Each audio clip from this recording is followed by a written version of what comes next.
baby.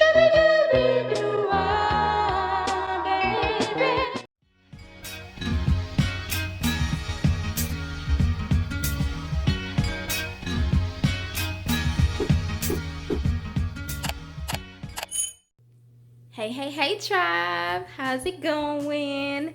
How's everybody feeling? How you doing? How your mama doing? How your daddy doing? How your cousins and them doing today? Y'all, today is day 16. 1-6, like 16. Where in the world is the time going? Like, seriously.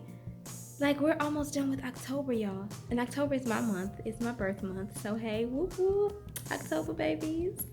But y'all, seriously, time is just, oh my goodness. Like, time is going by so fast. So, I just wanted to give y'all a loving, encouraging reminder that if there is anything that you want to do with time moving this fast, don't put it off. Don't say, I'm going to do it tomorrow. I'm going to do it next week. I'm going to do it next year. No. Because before you know it, honey, 5-10 years gone. Seriously, time is moving by that fast. So let me show y'all what I'm about to eat. It's not even the morning anymore, y'all. I made it through my whole work day. Today was busy. Today is one of the days that I was doing tech support. So there was a lot of tech issues from other advisors today. So I was busy. But what I'm about to eat now, I'm about to eat some pie before I eat, you know what I mean? And I think what I'm gonna do today, y'all, I don't know, maybe in a couple of hours, we'll see. Either way it goes, I'm gonna show y'all whatever, I eat, I'm gonna show you. But I'm thinking to maybe put some of that purple cabbage in a skillet, maybe with a couple of little onions, seasonings, grapeseed oil, and then probably make me some more Baba Ganoush, have it with that, and then have my falafels. I'm not crazy about the falafels. Maybe if somebody else made it, maybe I need to perfect the recipe. But they are edible, and so I'm definitely gonna eat them. I'm a big, I don't like throwing food away. I seriously don't. It really bothers me. There's just too many people in the world that are hungry for us to be throwing food away. And when I say us, I mean anyone who is privileged to have enough food, to have food that's left over to throw away, right? So I think that as a whole, we just need to be more cognizant of that and really try to eat the food that we have and not just throw it away because we don't want it. I'm guilty of it, definitely guilty of it in the past, but I am working to become a lot better at that. So that's why a lot of the videos you see, I'll say, okay, these were leftovers, or you'll see the same thing going into the next day or 2 days later, because I don't want to get rid of anything, even if the recipe is a disaster. If it's edible and not gonna make me sick, I will do my best to still eat it. So yeah, the falafels, the baba ganoush with some cabbage. That sounds good, right? Sounds like that would be good. And yeah, but right now I'm gonna have some pie. So let me show y'all. All right, y'all. So here is the little so-called cheesecake. But I can't wait to see how it tastes now after being in the refrigerator for a while, if that lemon juice has really set in there. Because what I realized is that with the tzatziki sauce that I made, it was so much better the next day. Seriously, I was blown away. Because the first day I was it was okay, but the next day I was like, whoa, I made this? Okay, hello. So y'all, I'm gonna cut this, but I want to show you this also that's behind. This is it's gonna be usually when I make it, it looks more like a butter, but this is what I use to moisturize my skin. I don't use lotion because I don't believe in lotion, basically. I feel like most lotions are just water with fragrance and other little stuff in it. And I mean, it doesn't really work in my opinion. So I make my own skin moisturizer, and this is a mixture of shea butter, cocoa butter, and some clear castor oil.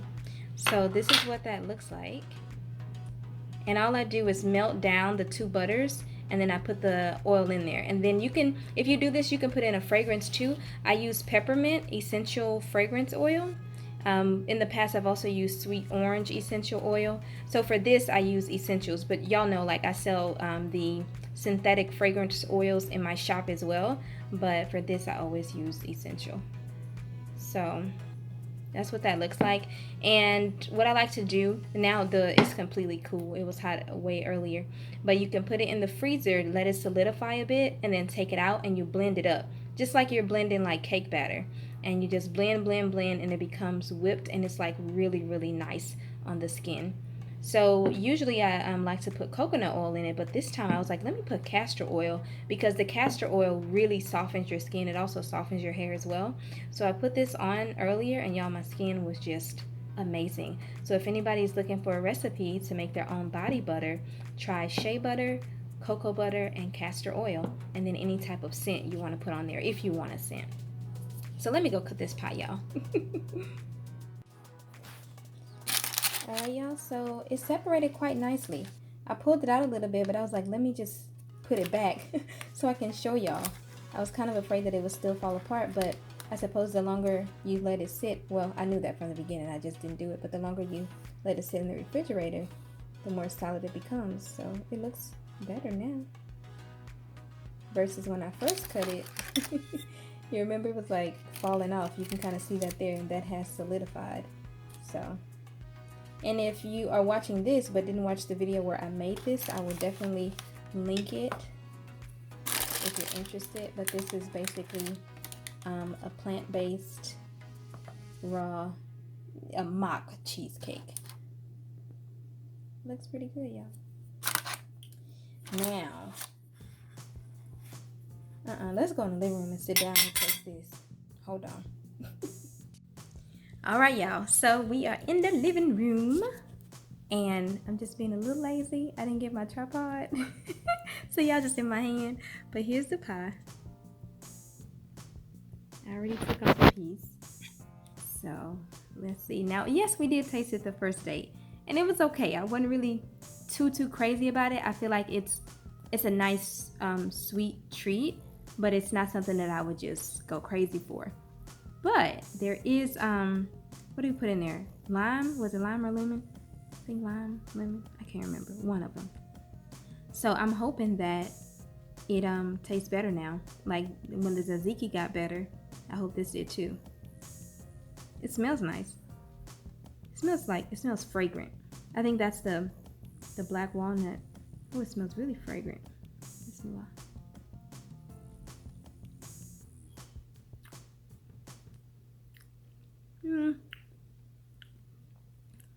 It still tastes the same.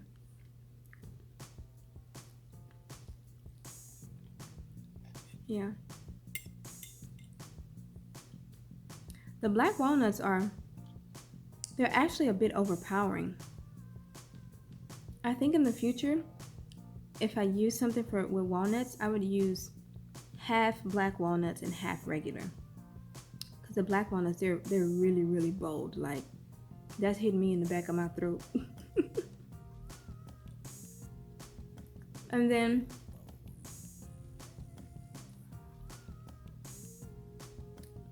the texture is okay, but it's you know, like if you were to eat a regular cheesecake, it's like smooth and kind of silky. This is more grainy, and I'm not a big fan of that graininess. So yeah, it's if I had to rate it, like a 1 to 10, with 10 being, oh my gosh, that's amazing. I would probably give it maybe a 6. Yeah, it's not my favorite thing, but I'm gonna eat it. All right, y'all. All right, tribe, so I'm checking in. This is the situation I got going on right here.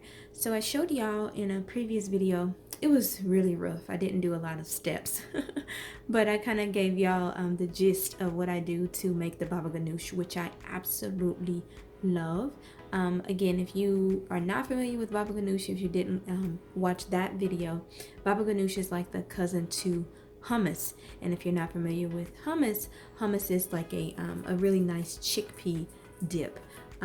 So Baba Ganoush is basically the same thing, except you don't use chickpeas, you use eggplant instead. So right here you can see I have one really large eggplant. Y'all, I think things are so beautiful. I just love the color.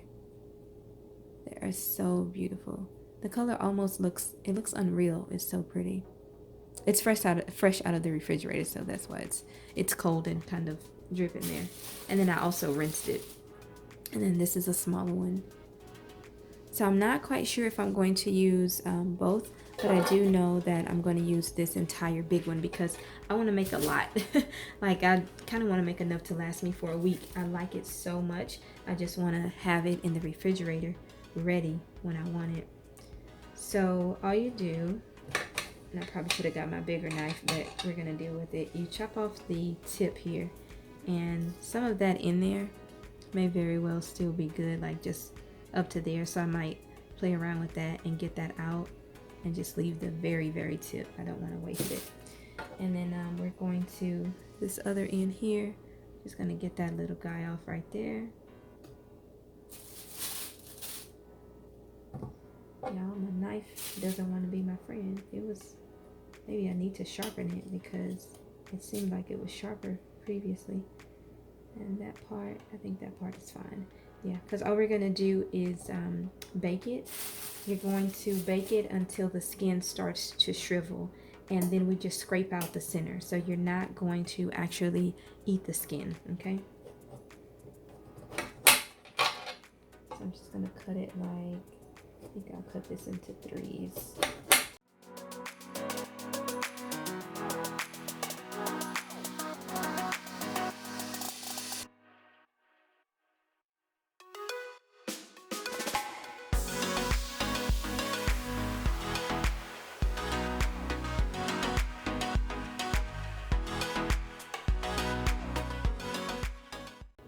And y'all, eggplant is fairly inexpensive. And it has some very beneficial properties. It has that purple skin and white inside. So remember on a previous video when I was telling y'all about expanding and making sure that you're not just eating peas and carrots and oranges and apples, right? Go ahead and get you some different types of fruit and vegetable, okay? If you have children, family members, get them used to other fruit and vegetable. There's more out there than just apples, bananas, and oranges, carrots, and peas, and potatoes, okay? It's a whole lot that we can benefit from. So if you don't already have your mind open, I encourage you to open your mind, and when you go into the grocery store, pick up something that you don't usually have, right? Google it, YouTube it, figure out how to cook it, see the properties of it, right? Just see what you're attracted to. Go into the produce section, look at fruits and vegetables, get something that you've never had but that looks pretty, that you like, that you want to try, and then keep doing that and find things that you love, find things that your family loves, find things that will be beneficial to your children, because y'all, our health is definitely our wealth, so we have to put that forward. All right, so now that we have our holes in there, we are going to put just a little bit, and this is not necessary. You can do it just like this if you wanted to, okay? This is just me. Sometimes I'm a little extra. So I'm just going to sprinkle it with just a little bit of pink Himalayan sea salt.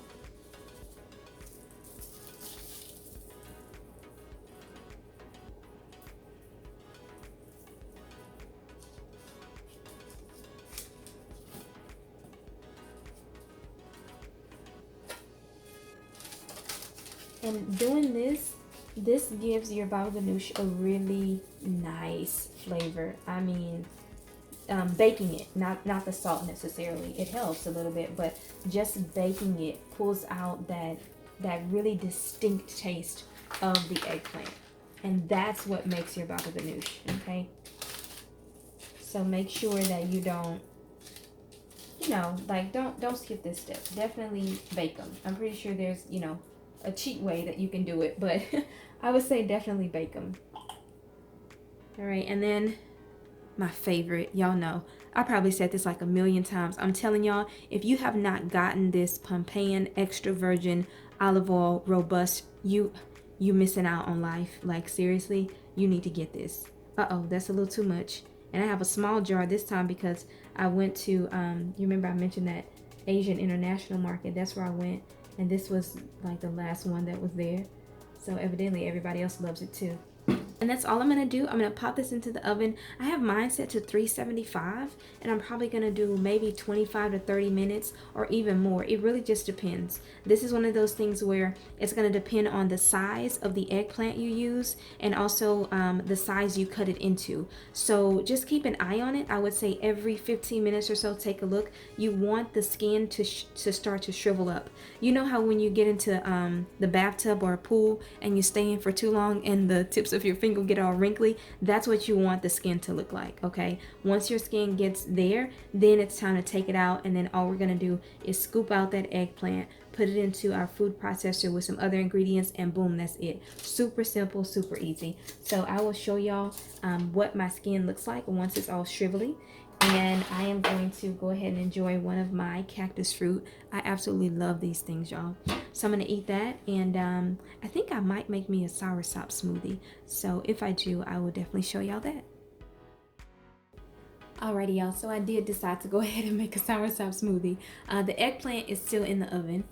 And I went ahead and chopped up my beautiful cactus fruit here. Y'all, I am so like into these fruit and vegetable with this purple, fuchsia, deep reddish color. Like, I don't know, it's so beautiful. So I think when you're attracted to certain foods, that's kind of like your body's way of saying, hey, this is what I need, right? Or this is what is going to benefit you at this moment, right? The most. So what I'm going to do, I have some frozen soursop that I found at that market. And I just left this so y'all can see. So if you're not familiar with soursop, of course, this is what it looks like. All right, and it's the flesh, as you can see here, is, well, this is frozen, keep in mind. Well, frozen and thawed. I left it in the refrigerator overnight, so it has definitely thawed out a bit.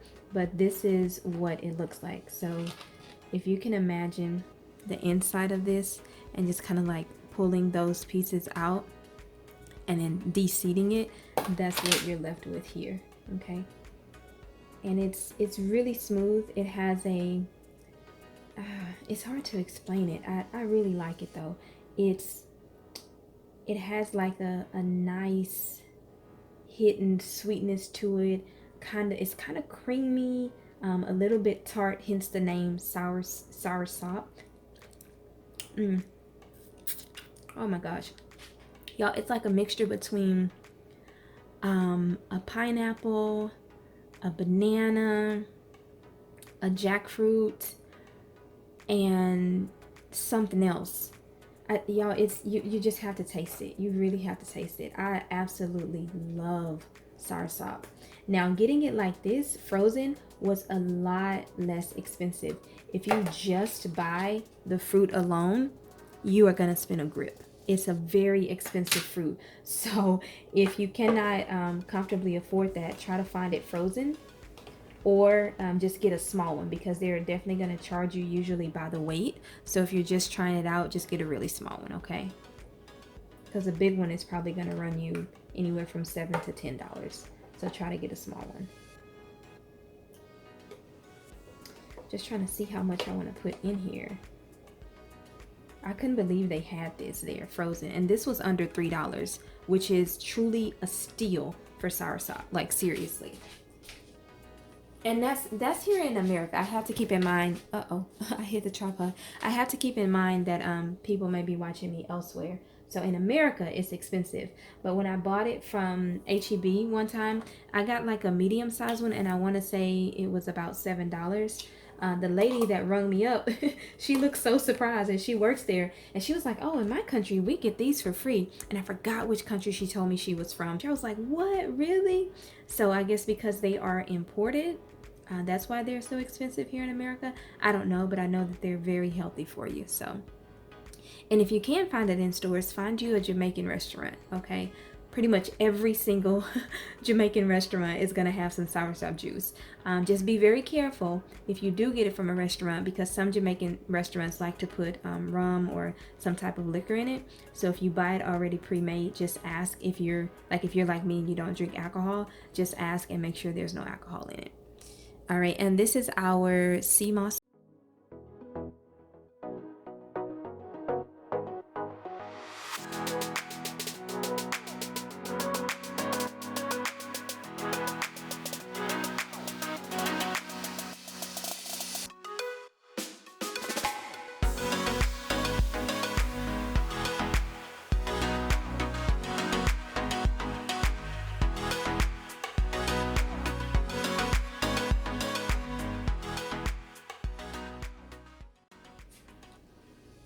All right, tribe, so this is what it looks like. And you see it's really thick. It's barely moving. So what I'm gonna do is add a little bit of spring water, and because I'm adding water, I'm gonna add a little bit more agave, and then we should be good. But I did taste it right there. You can see where I licked it, so it is pretty good. It just needs to loosen up a bit, so I will show y'all. And I pulled my pot out there because we're about to make some cabbage too. All right, y'all, so this is what we have. I haven't even opened it and looked at it. I saved it for y'all. There we go. So it's moving a little bit more. I think that looks too bright. Y'all probably can't see it. There you go. You can see it through the cup though. See, it's moving now. Before it was just a big old glob. So let's pour it into our cup. Y'all, look. How cute is this? It says be a gold digger. Says the same thing on both sides. Has this little gold bottom, gold handle. I found this for $3.99 at Burlington. I was like, I cannot pass this thing up. And y'all, it's big. Like, there's my hand. You kind of get a feel. Well, I guess it's like a regular size, but to me, it's big. The opening is like so wide. So yes, I'm about to drink a smoothie out of a teacup. Because why not, okay? Yes, sometimes I'm extra. So, let's go ahead and pour this. Y'all can get a nice feel of the consistency. So still kind of thick, but I'm fine with that.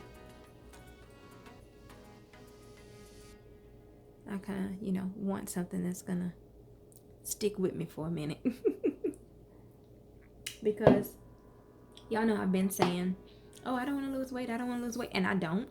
But what I realized is that eating like this, inevitably, you are going to lose a few pounds. So I have lost a couple of pounds. I don't know how many because I don't have a scale. I don't actually weigh myself.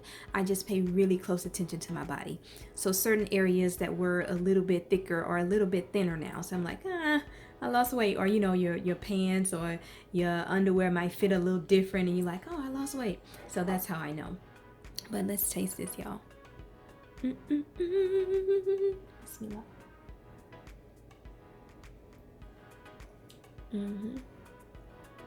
Yo, soursop is so good.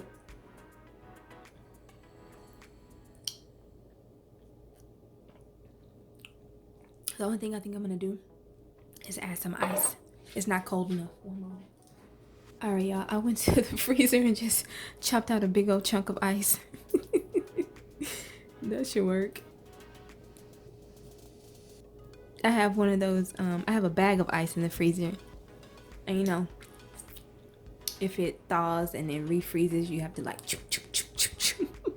So I chopped it. I wanted little pieces, but that big old chunk came out. So I was like, okay.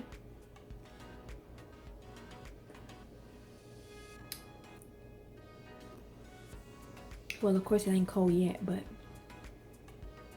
it still tastes good.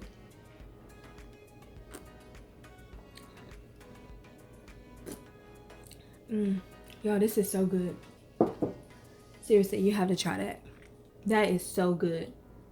I think I've had so far 2 smoothie fails. This makes up for those. Like, seriously, this is so good. Especially with the coconut milk. Oh my goodness. Okay, let's move forward. Y'all, this is so good. We're not moving forward yet. Hold on, back up. Skirt, skirt, skirt.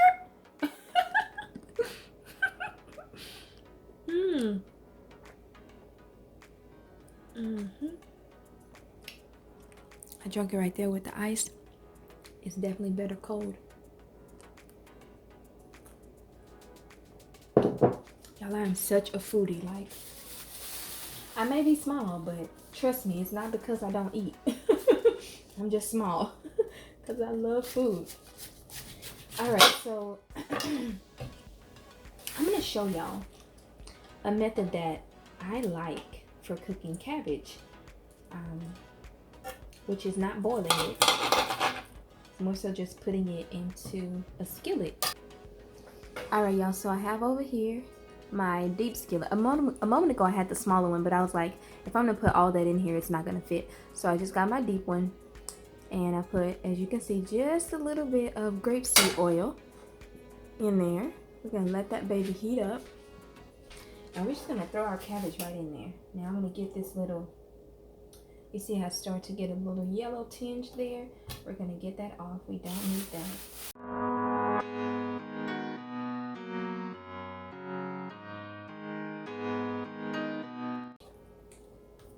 The idea with cooking cabbage this way is to keep as much of the nutritional value as you can. So yes, boiling cabbage is great, right? But usually when people boil cabbage, they boil it all the way down until it's really, really mushy, which is all right, but you're kind of killing the food. You're boiling it down so much that it doesn't have as much nutritional value as it would if you ate it raw like this, or if you just kind of put it into a skillet with some oil and a little bit of water, a few seasonings, just for a short period of time, and purposefully leave a little bit of a crunch to it, okay? That's gonna give you the maximum nutritional value.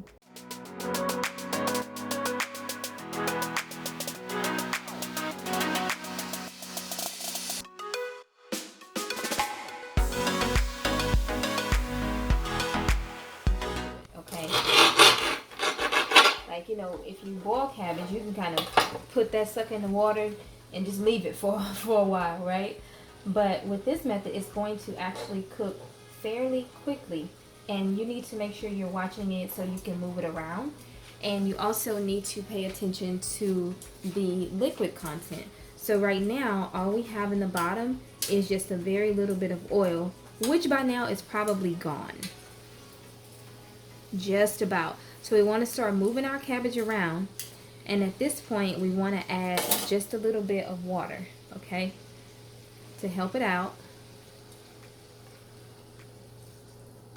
You can hear it. So this one, when I cook it, I watch and I listen. I can't necessarily tell you, hey, cook it on this temperature for this long. You have to watch it, and you just have to go with it.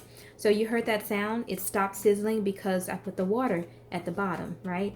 And so if we look, and you probably can't see this, but, oh, you can. You can see it. There we go. Let me move you a little bit closer. Hold on.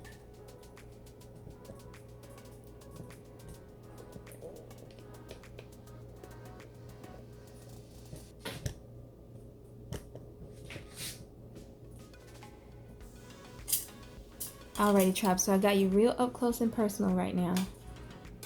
See how there's just a little bit of water there at the bottom? And I'm just tilting it over, right?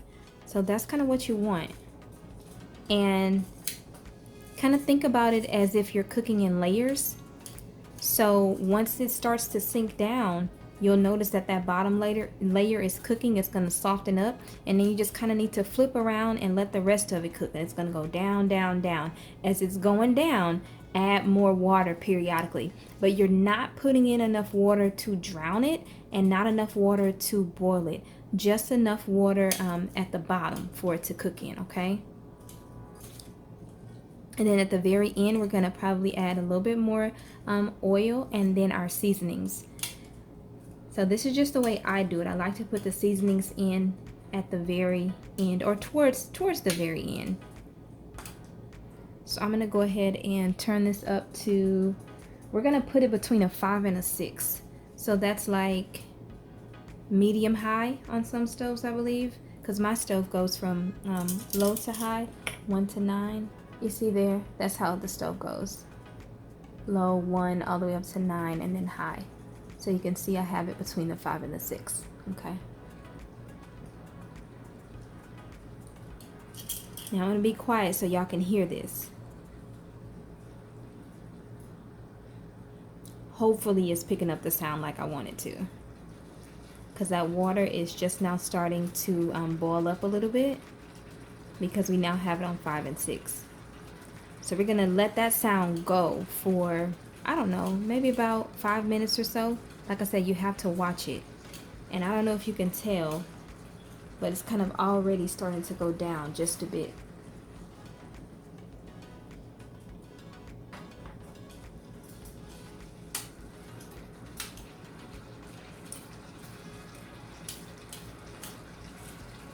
Let me break up some of these top pieces.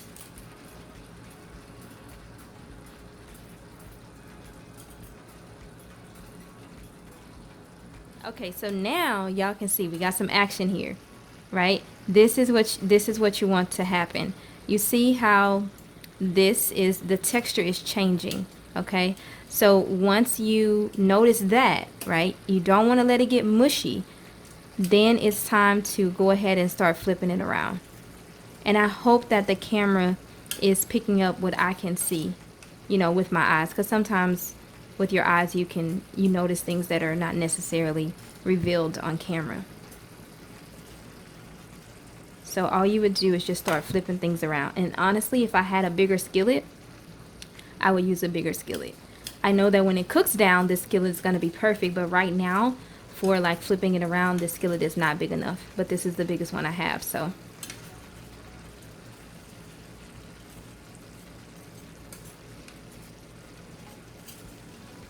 and you see, you just kind of put in that upstairs and put in the rest downstairs.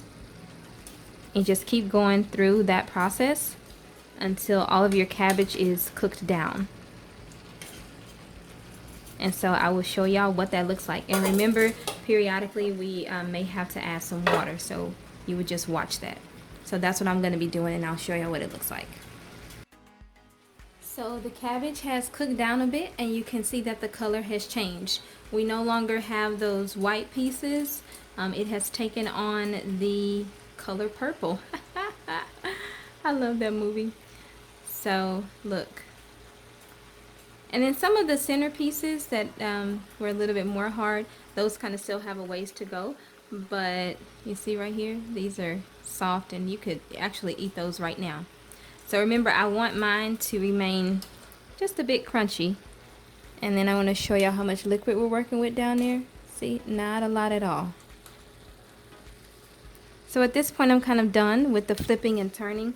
And y'all, this whole process on camera, it probably seems like it's taking a long time, but this whole thing takes less than 30 minutes, okay? And you're going to have you a nice skillet of cabbage that is ready to go. All right, so at this point, what I'm going to do, and I hope you can tell that it's cooked. You can see now, you can see the insides of the skillet versus earlier we were like up here. So it is definitely cooked down. So once you get to that point, you can go ahead and turn it down. So I'm going to move it from being about 5, 6-ish to down to about 3, 4-ish, okay? And then I'm going to throw in my seasonings. And you're dealing with cabbage, so if you want it to like just make sure it's evenly coated, you could take all the seasonings that you're going to use, put them in a little Ziploc baggie or a little paper baggie, shake it up, and then just put that mixture over the top. But I'm just going to do kind of one by one a little bit here.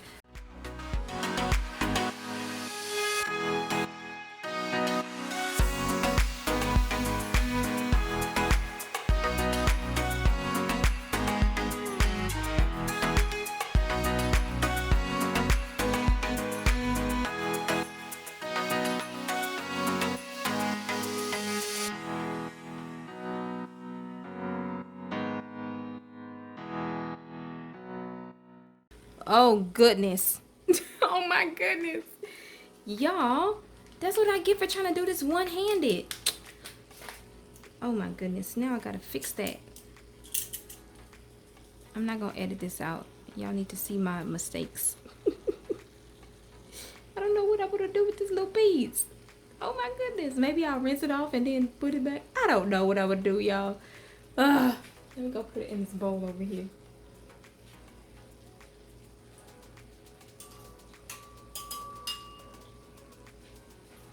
So that worked out. I had that bowl of water over here, so I just rinsed it off. There we go. That should be fine now. All right. Phew, that was scary. All right, and then you just want to, of course, mix your seasonings around in there. And, oh, before I finish that up, wait one moment. I'm gonna put some olive oil. And I know y'all wondering, where the vinegar at? So y'all, I am, again, doing mostly alkaline. So no, I'm not gonna put any vinegar in my cabbage right now. But what I am gonna do is hook up my Baba Ganoush. Now that Baba Ganoush is gonna have some lemon juice in it. And it is, y'all, it's so tangy and good. Oh my goodness. So that's why I'm making these two together, okay? So that Baba Ganoush is really gonna be nice with this cabbage. So I don't need any vinegar in it. But believe me, I do love vinegar, and I do love my cabbage with vinegar, just FYI.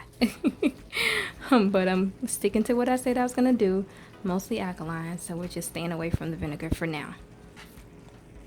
All right, y'all, so I'm gonna flip that around, and then the next thing that we are going to do, let me close this up because earlier it popped open and some of my cabbage fell on the floor. Just a little bit, not a lot. So I'm gonna leave that there. And then y'all, I know you peeping over here on the left. I know. This is our eggplant. It's done. So remember I told you that when it gets all shrivelly like that, then you take it out. So it's been kind of sitting out for a little bit, hence me holding the pan. It's just still kind of warm at the bottom. So this is what you're going for, this type of texture. Okay, it's all shrivelly. The other side looks like this. It's really squishy. That's what you want. Look at that. So that's what we're gonna do. We're gonna take the inside out, and that's gonna be the base of our Baba Ganoush. Y'all, it's gonna be so good. So I'll show you. Alright, tribe. So here is what I have so far with our eggplant taken out. I know it looks funny, right? If you didn't see me make this, you'd be like, what is she about to eat in that bowl? But it's just eggplant. And I also covered up the cabbage. You can see right there I added 3 falafels in there just so they can heat up, because the falafels are they're kind of like crunchy on the outside, and the last time I warmed them up in the oven and they got a little bit too crunchy, so I figured I'll just put them in there and let them heat up that way. So I'm going to show you 2 ways to get this out. All right, you can definitely just have a spoon and kind of just separate from a corner and then just scoop it out. You can do that, but I don't really, this is how I did it last time, but I don't really like that method. So my skin is falling apart. You really have to hold it and just kind of scoop it out that way, and you get everything out, and you'd have to kind of just go over again and make sure you're not leaving anything. So I'm gonna do that off camera because it's a little bit still left. So the way that I actually prefer is to just peel the skin off, like from the back. Oh, it did the same thing. There we go. This part did it. So sometimes it works out, sometimes it doesn't. But some of the ones earlier, you see right here, I was able to peel it and it came straight off from the skin without leaving any meat on it. This one left a little bit of meat on this side, so I'm going to scrape that off because you want all of the eggplant out of the skin. Like this skin over here, you see, everything is out of it. All these, I got everything out. So just make sure you get everything out, and then all we're going to do is transfer all of this here into our food processor, and we're going to add in some tahini, some lemon juice, some garlic cloves, a little bit of salt, pepper, and some cumin. It's pretty much same thing as last time, and it's really to taste. So you can like put in the basics and then taste it if you want to throw more lemon juice, more garlic, whatever you want to do. So I'm going to show y'all that. So I've transferred you over to a different area in the kitchen, and we have our Ninja here with the food processor bowl. Okay, got my little blade in. This is the blade I'm using, and what we're gonna do is just dump everything in. So I came up with, and this is a rough measurement, this is about 2 cups of eggplant. Okay, so we are going to just dump that right in.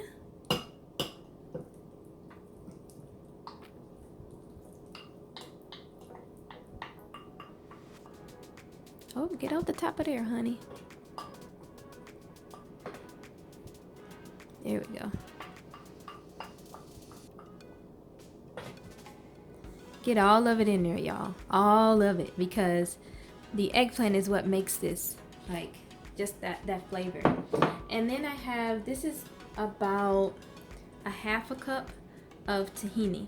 And I purposefully put in the tahini with some of the oil, okay? For my taste buds, that's gonna make them very happy. So I would say for the tahini, for every cup of eggplant you have, do a 1/4 cup of tahini. Now, my recipe, y'all, when I cook, you can taste the food. Like my food is usually very rich, very well seasoned. So if you don't like that type of thing, then I would say maybe use half the amount of whatever you see here, okay? And then I have some garlic. This is really about 3 cloves, but one of the cloves was really big. I cut it in half. Another one I cut it in half.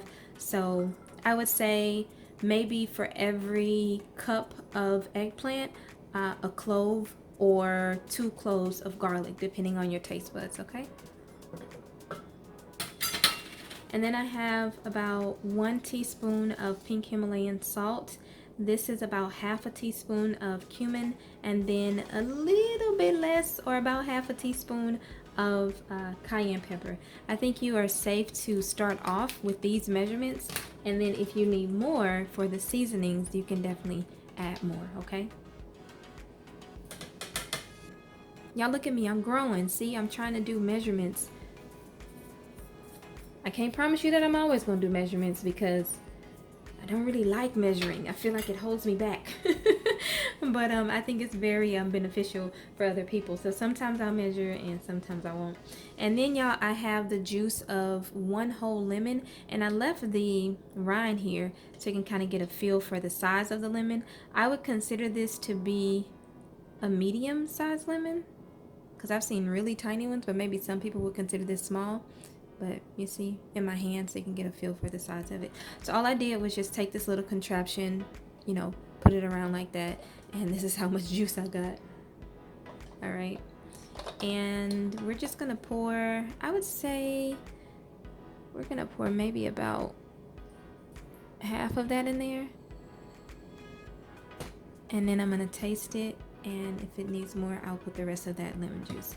I hope it doesn't need more than that because that's the last lemon I have right now.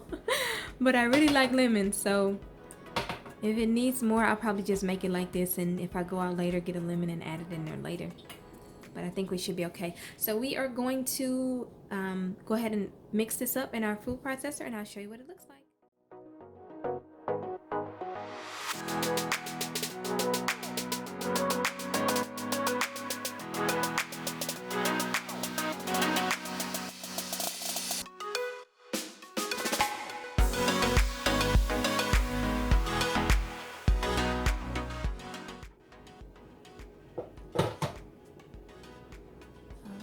So let's see what we have.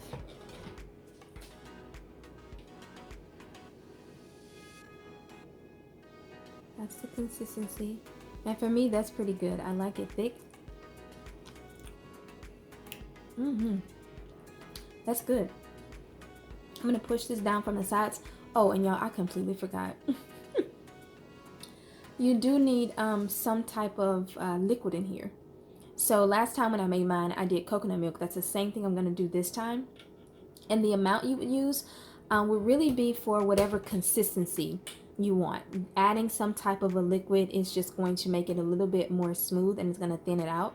So I think that I am going to maybe put 2 huge tablespoons of coconut milk in there. Maybe 2 to 4. It kind of depends. But the traditional recipe calls for yogurt, but y'all know I'm not doing dairy, so I think maybe about 4 tablespoons of coconut milk. So let me go ahead and throw that in there. Alrighty, y'all, so I grabbed my coconut milk here. This is a new can. I think I went through like 3 cans this week. I love that stuff. Alright, y'all, and this is a little bit more than 1/4 of a cup of coconut milk, so a few tablespoons in there. So what I'm going to do is just add a little bit, a lot of it.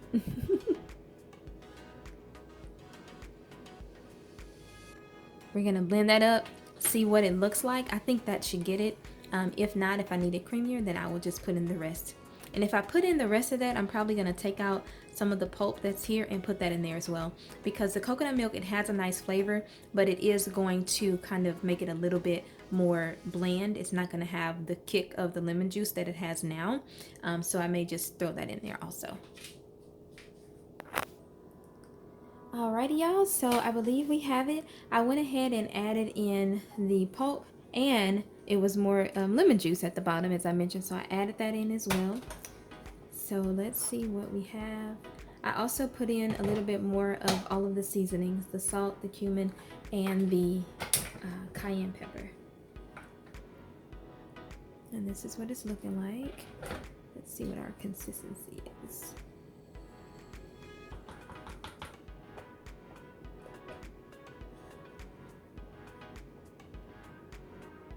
Let's see if y'all can see it. There you go. There we go. So that is a good consistency for me. I think when it sits in the refrigerator, sometimes it thickens up a little bit more. So if I have it tomorrow and it's too thick, then I may add a little bit more coconut milk. But for now, I'm gonna keep it just like this. So I'm just gonna transfer it into my little bowl there, and then I will show y'all what this looks like along with our red cabbage that we cooked and the falafels. So this is what we're working with, y'all. I just put a heap of red cabbage in the middle of this plate and put those falafels right around it. Now I want to show you what I did with the Baba Ganoush. I placed it into this little glass bowl, and I drizzled it with my absolute favorite olive oil, y'all already know. And then I put some parsley all around on top. Now, if you make it, you can incorporate the parsley. Like, you can put the parsley in the food processor, and that tastes good also, but I just did a little different this time. So those two are on top. We are going to get some of that on this plate, y'all.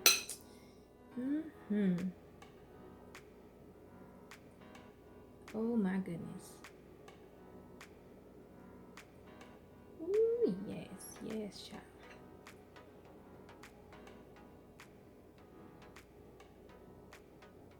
There we go.